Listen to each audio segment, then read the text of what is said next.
Wait, is this like the first fucking repair we do inside the sales floor? I'm gonna need your camera real quick, bud. Give me this thing. Listen, guys, I'm using the camera. I don't know what's going on here, but I got the film, guys. What is this shit? You got this tire flat and that tire flat. You want to book them in? Yeah, let me see what the schedule looking like. And how much are we charging? They need a flat repair? 2 flats. Powder coat. We're about 2 weeks out right now. You guys can leave it. The vehicle's gonna have to stay outside. We're not responsible for any damage or theft or any, you know. And the cameras have to stay. I'll get some air out. Wait, is this like the first fucking repair we do inside the sales floor?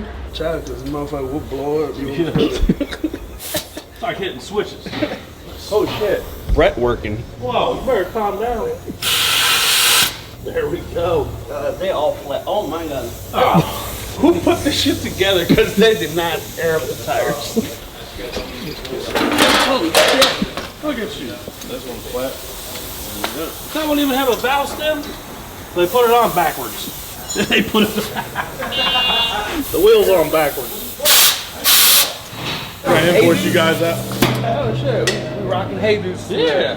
It's Thursday. I'm not working. My new shop deal. I'm not working in the back Thursday, Friday, or Saturday. But I'm back here working.